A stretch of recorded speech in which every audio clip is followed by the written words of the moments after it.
Hello and welcome to NewsX Deep Dive with me, Vaishali Kohli. Today we take a look at the United States strikes on Venezuela today and some of the videos coming in of the strikes. On your screens is a video from one of the strikes. Reports from Venezuela's Caracas align with the timing as described by the US President. Residents heard at least 7 explosions around 2 a.m. local time, accompanied by low-flying aircrafts.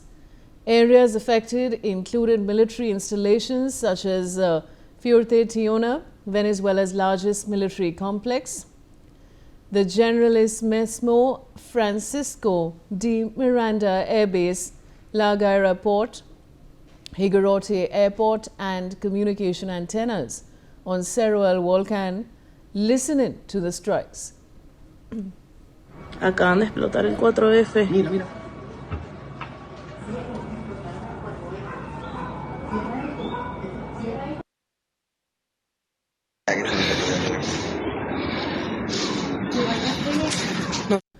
Power outages hit southern Caracas and smoke was visible rising from some sites. The U.S. Federal Aviation Administration issued an immediate ban on American commercial flights in Venezuelan airspace due to ongoing military activity, while the U.S. Embassy in Caracas advised sheltering in place. This action did not emerge in isolation.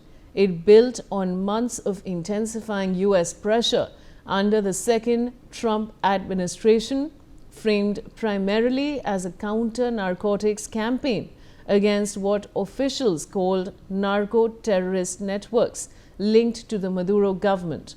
What began as boat interdictions in international waters had in less than 6 months evolved into a direct strike on a sovereign nation's capital and the reported detention of its leader.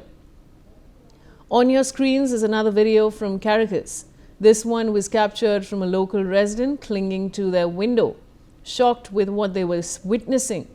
The strikes took place at 2 a.m. local time, leading to more chaos and confusion amongst the masses. You can hear people being scared, panicking and chanting God's name, praying to survive in the strikes. Let's listen in.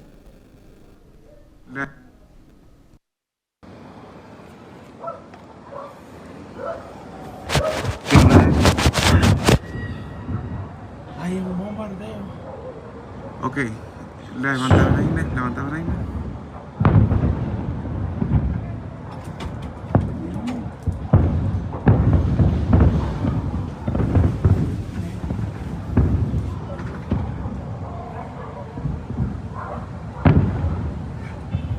Pues llámame mamá. Vamos bien, Michi, vamos bien.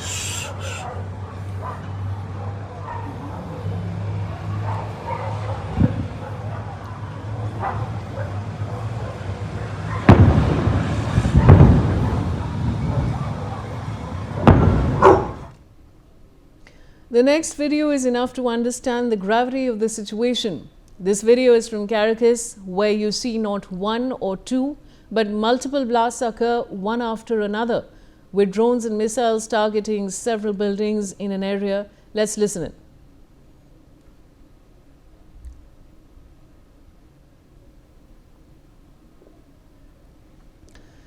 The next video has been posted by a local on social media. You see the American bombers enter the Venezuelan airspace and launch attacks on Caracas. The United States issued low-flying aircraft and helicopters overhead with unidentifiable U.S. platforms, including Chinook and Apache attack helicopters, as well as possible AH-IZ Viper for precision strikes. Listen in to this video as well.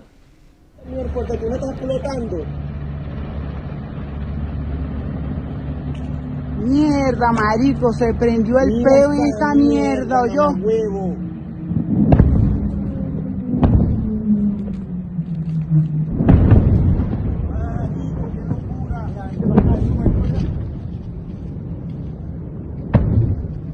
Marico, llegamos a tiempo a la casa, ¿oyó? On your screens is another video from a strike conducted by the U.S. today. This time a ship was targeted in the port of La Guaira in northern Caracas. You can see a large plume of smoke arising from the ship. However, the strikes seem to continue. Here's another video from the port of La Guaira, where the US attacked multiple vessels, claiming them to be involved in drug trafficking. You see massive flames engulf a ship post the strikes. In this next video, we can see what looks like multiple drones being launched on Caracas. These strikes were conducted consecutively with not even a second to spare. This video was seemingly recorded from the phone of a local resident at their terrace. Let's listen in.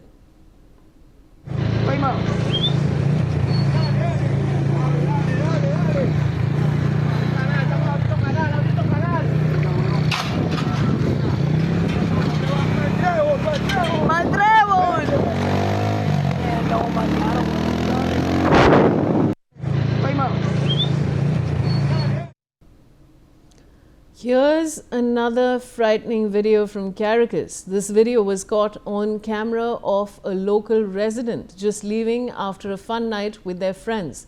Little did they know, as the group exited the bar, that they witnessed the US strikes on Caracas. In the corner, you can see a large ball of fire that erupted after the strike.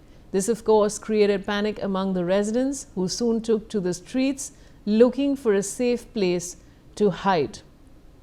These videos capture a pivotal and highly controversial moment in real time. Together, these videos don't just document explosions. They illustrate the rapid shift from months of standoff, naval and drone operations to an overt, high-risk mission that reportedly culminated in the capture of President Nicolás Maduro and his wife. I have Ambassador Gauri Shankar Gupta, former diplomat, joining me on the broadcast. Ambassador Gauri Shankar Gupta, welcome. And what a day, Ambassador, what a day. 4 hours and we've been at it on NewsX, getting our viewers every detail. Absolutely shocking what US has done. What would you like to say? Good afternoon, Vaisali. This is indeed a shocking news. In fact, nobody was expecting this to happen. US was carrying out attacks on Venezuelan boats alleging that they were involved in narco trafficking. And this has been going on for the last few weeks, in fact, almost 2-3 months. US administration and President Trump himself was also warning Maduro. But despite all this, nobody thought that there would be an attempt to change the regime. Now, what has come is that they must have been planning it secretly. Suddenly, they have launched a very massive attack on Caracas. And obviously they captured the palace, and Maduro and his wife has been flown out. Now this has been confirmed by many sources, including the vice president of Caracas. So obviously it must be true. Initially I thought it was not true, but it appears to be true. Now what it indicates is that the US policy is now becoming more and more dictatorial. US is not respecting the sovereignty of nations.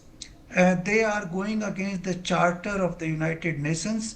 While they're talking about the UN Charter, they are talking about the democracy and freedom of speech. But obviously, this kind of steps are not in consonance with the ideology of democracy and freedom of speech. The people may differ with you, your views. It does not mean that you have to change the regime, you throw them out and bring in somebody else. Now this has happened in the past many times. We have seen the war in Iraq, we have seen in Libya, we have seen in Syria, we have seen regime change in our neighborhood in Bangladesh. All that has led to chaos sooner or later. Now what we see in Bangladesh is a total chaotic situation where jihadi elements are becoming very, very strong. I don't know what would happen in Venezuela now. There could be a chaotic situation. There could be law and order problem. There could be killings, a civil war. We don't know. It will be known to us in the coming days and weeks. But obviously this is a matter of great concern for the entire international community. I don't know how many will come forward to condemn it, but obviously most countries will not be happy with this development because they could be the next target, and no regime or no president in this country is supposed to be controlling the other countries. This is not the mandate. Every country is sovereign. The people of that country decide. There may have been some, manipulation in the election process in Venezuela, but ultimately it is the people of that country who should decide what regime they want and how they want. So I think this, in my view, this was not a correct step, particularly for the United States, which proclaims to be the greatest democracy in the world, which proclaims to profess a freedom of speech and rule of law. Now, I think this goes against all the three basic principles, and the world will have to see how to deal with this kind of situation. Over to you, Vaishali. Yes, Ambassador Gauri Shankar Gupta, all eyes at 9:30 p.m. tonight, because Trump was asked what's next for Venezuela, and he says that he'll come at a conference and talk about it. What do you think ensues in the next 24 hours? I have a feeling that they've already decided whom to install as the next president. Like they sent Muhammad Yunus to Bangladesh, they will send somebody there. The person will obviously not be elected by the people. How much political support he would have from the people, we don't know. What kind of regime he will install in the country, it's all uncertain. In fact, the Latin American countries are now worried. I have heard some protests from Colombia, and the many Arabian islands are absolutely frightened. I have served as a High Commissioner to some Caribbean islands, and the Caribbean island countries are very small. They are absolutely frightened now. I can see that situation. We have to, deal with this situation at international level, whether such kind of regime change should be allowed or should not be allowed. Unfortunately, the UN has become very weak. They are not even able to discuss this kind of situation. If most countries agree that a particular regime is very oppressive and should be changed, yes, then it should be done, but not at the will of one individual. I believe that US Congress is also not aware. US Senate is also not aware. This decision was taken entirely by President Trump himself. So let us see how the situation unfolds in the coming days and weeks. Who will be installed as the next president of Venezuela? Obviously, the energy resources are at target. US would like to have total control over vast energy resources which Venezuela has, and as of now, most of these resources are under Chinese control or to some extent the allies of the China. But I believe now that US will be able to take this control in its own hand through the new regime. So that must be the main purpose of regime change in Venezuela. Ambassador Gauri Shankar Gupta, thank you for joining me on the broadcast. And with that, we're slipping into a short commercial break. We'll be back shortly.